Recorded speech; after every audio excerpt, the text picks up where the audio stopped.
Well, some time ago, at a studio far, far away, it had a franchise that decided to not only fire one of its employees, but to utterly destroy their name.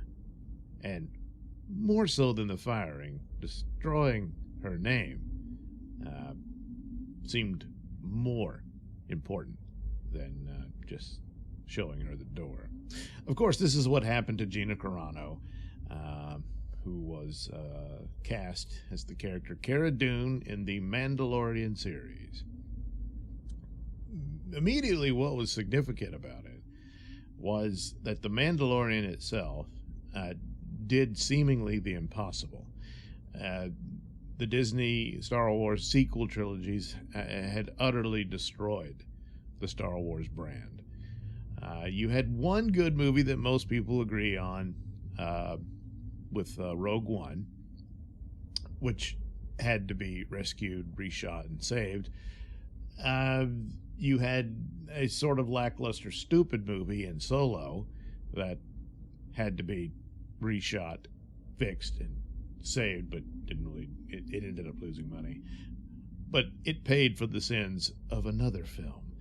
But the trilogy was important because that was a follow-up to the original Skywalker saga that Star Wars was born of. You had a cheap redo of the first movie in Part 7, and then Chapter 8 came along. Last Jedi was a hydrogen bomb to the franchise, and it's never really recovered from it, and it seemed impossible to do so. It was a terrible wound to the franchise for the destruction of the character of Luke Skywalker and what they did to him. And then, life in its unexpectancies, sadly, Carrie Fisher passed away, so there was really no means by which to reshoot something or try to fix it but when you saw what they did in Rise of Skywalker, they really had no idea what to do. Rian Johnson had pretty much burnt every bridge, narratively speaking, on purpose. He said it himself. He wanted to do a movie that ended it all. Paraphrasing, of course. And so that was the state of affairs. So I don't know what to do. So Jon Favreau comes along, and they announce they're going to do this Mandalorian series. I thought, wow, was that what was Boba Fett supposed to be? And maybe. But this was going to be another Mandalorian. And essentially, when it began, I saw it and thought, well, this looks pretty good. It's interesting. And for the most part, I think they have a fairly competent show here that can kind of survive on its own. I didn't really think it could restore Star Wars. I thought that ship had sailed, and you missed that Beatles reunion moment, which was so blatantly obvious of what you needed to do. And then, but even then, had they had them together in the first movie, it would have been nice and everything. But ultimately, the storyline was, there wasn't one. Poor Rey, the new hero, gets no story until at the last minute, oh, you're Palpatine's cloned granddaughter, whatever the hell that was. It doesn't matter. It just slap shoehorn, But Mandalorian came along, and I said, you know what? If they just do this space cowboy thing, maybe that'll work out. And it was already getting notice and praise and whatnot. I was always dubious that was enough as a flagship show to ignite excitement for DP, Disney Plus. But nevertheless, there was a lot of buzz about it and all of that. And it was good. It was fun to watch. And I said, okay. But was I like Star Wars was back? No. And then they did the second season and the conclusion there. And already the rumors and whatnot of Luke Skywalker's return had been there. And so I figured, yeah, there's going to be something like that. Maybe a cameo or something.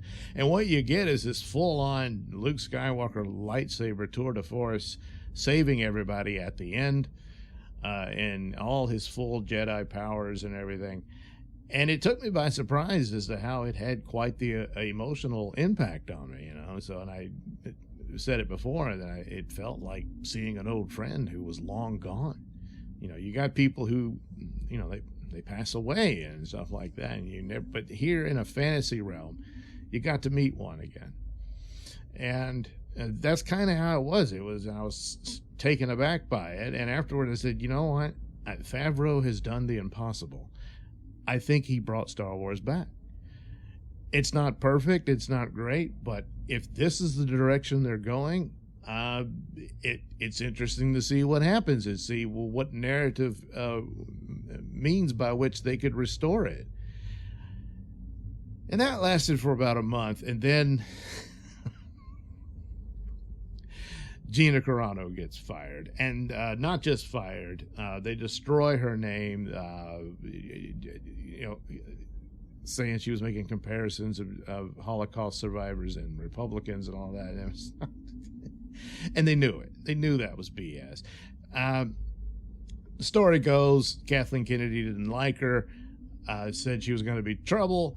All of a sudden, Gina Carano gets attacked on Twitter over and over, demanding that she put her pronouns in her bio. She eventually puts beep bop boop, you know, as a silly response to it, as the, you know, which is the R2D2 beeps and all that. This was taken as this transphobic slur and all that. It didn't matter what she said. Had she done her pronouns, that wouldn't have been enough. Then they would move to something else. Disney itself demanded she go to re-education camp. Let's say she did it. Do you think they'd give her the job and let her stay for the show? No. It was the cult, and the exercise of power mattered more. And also, probably a way to stick it to Jon Favreau and diminish him in the position that he suddenly had, where everybody was seeing him as the savior of a damaged brand. And the narrative that it was damaged could not be allowed, even though it clearly was. And that sort of thing. And Gina, you know, became a casualty in that war. And so as she left, she had a lot of supporters and fans who, you know, backed her. She went on to the Daily Wire to do her Western movie, which I enjoyed. I thought it was pretty good, and I'd never seen her in a role like that, where she actually plays a vulnerable character. You know, she was always in these kind of action hero roles and stuff. Which is interesting, because I always complain about the different movies where they have toothpick-limbed supermodels fighting Navy SEALs. But Gina, with her MMA background, lends a whole lot of credibility just in her physical presence on screen, that she's, you know, a force to be reckoned with in some cases, and of course in fantastic scenarios of sci-fi and superheroes and stuff like that. Sure, and that even works for the toothpick-limbed supermodels with magic or whatever. But with Gina grabbing a big gun and stuff like that, you just believe it, you know. And they kicked her out. You know? So it was rotten. It was nasty. And then a funny thing happened along the way in cancellation land. Elon Musk buys Twitter. And then through the course of the Twitter files and everything, he made the offer: if you feel that you were wrongly harmed by the actions of Twitter and this platform being utilized to cancel you and what have you, let us know. We'll back your case. And Gina initially responded to that, you know, and I thought about it. She's the first name that came to mind when I was seeing that, you know, among others. But I thought, yeah, you know, I think she does have a case somewhat. It's still hard. Defamation cases are very difficult. It's not just the wrongful termination. It is the slaughter of her reputation, what they did, and gleefully and openly wanted to do it. And so here comes Elon Musk, and there you are. And the lawyers contacted her and said, we think this is a strong case. We want to pursue it. And she's, all right. Now, one of the things about her taking the case, I figured that was a possibility, and lo and behold, this is exactly what's happened. But within her demands in her statement, the money is, I think it's like, what, $75,000? That's nothing. It's not about the money. She wants her good name back.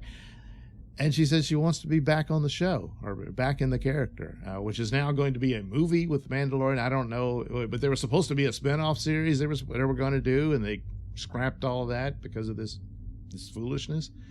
And so I thought, well, that's interesting.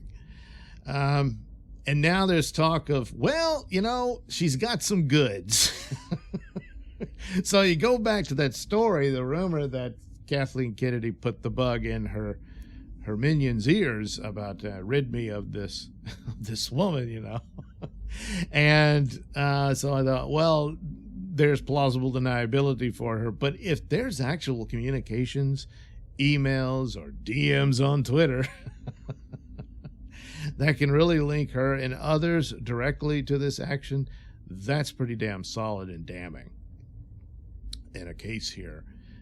There really was no reason to terminate her. And then, so obviously, this massive defamation they did to her in all of this. There's no defending it. So if it links a lot of, executive positions within Lucasfilm and whatnot, this is very serious. So just my speculation, the likelihood that she would return to the character, and you got to keep in mind the people that worked on that show all seem to be pretty happy with her, So Jon Favreau would be fine having her back. Sadly, at the midst of all this, the untimely death of Carl Weathers, who praised her, he always had her back and was very kind to her, and she had a sweet statement on his passing and mourning him and all that. And it's all very sad that this occurred, but no doubt about it, he'd be thrilled to have her back there, So I don't know if this would mean quickly write up a cameo for her to be in the movie and then continue on in a later series or something like that. But nevertheless, why make the offer? Would you want to go back to that company, even if, Favreau and his guys are good to you and everything? You're still working for that company that stabbed you in the back and everything. But it's a tantalizing offer here that,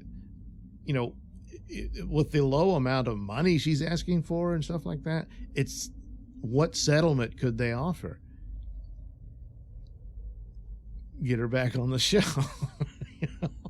And what would they want to avoid? Well, this information, which is probably going to start leaking rather abruptly, and how much further do you want this to go?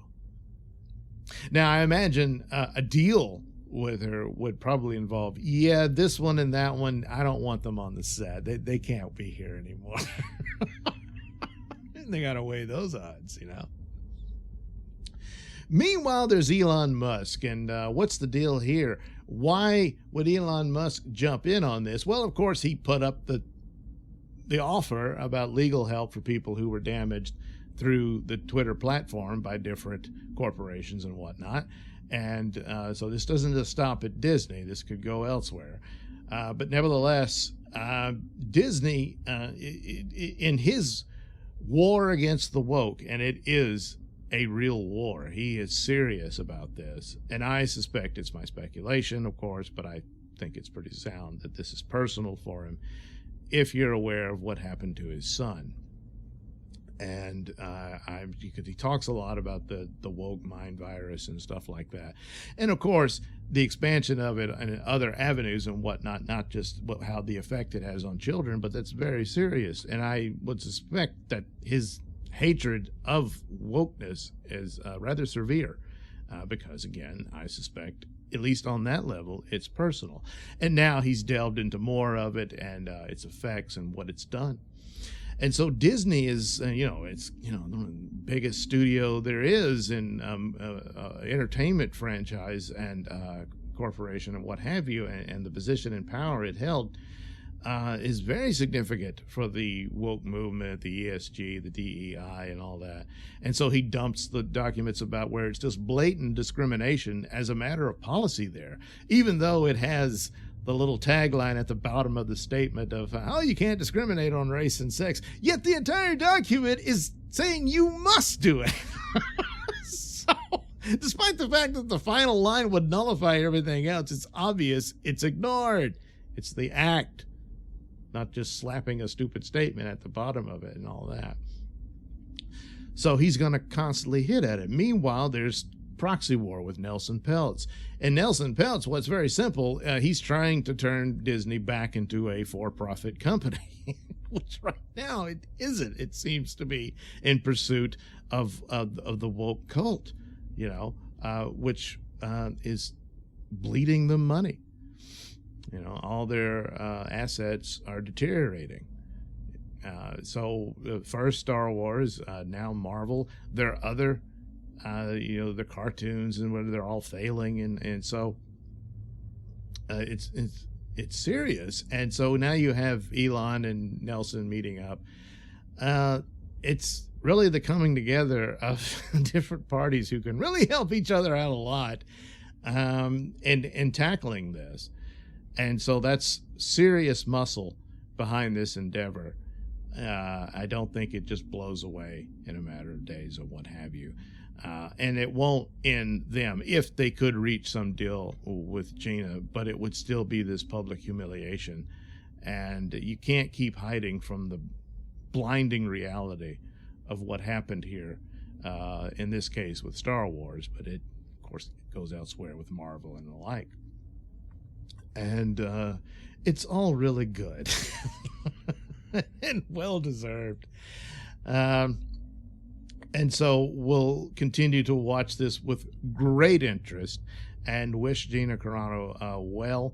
And, you know, in the times we live in, which are so unpredictable and bizarre in a lot of ways and frightening in others, of course.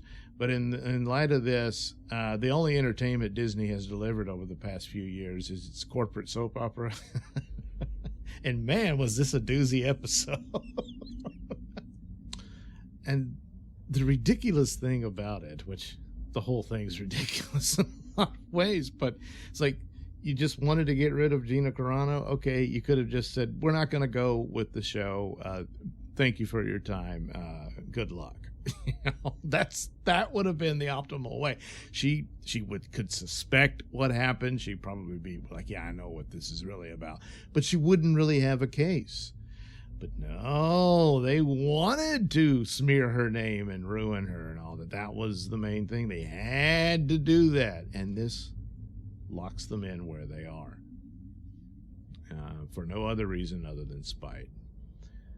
So they're getting exactly what they deserve. And it's a long time in coming because there's no sympathy for them for a variety of reasons, not the least of which was the absolute destruction of the Star Wars franchise.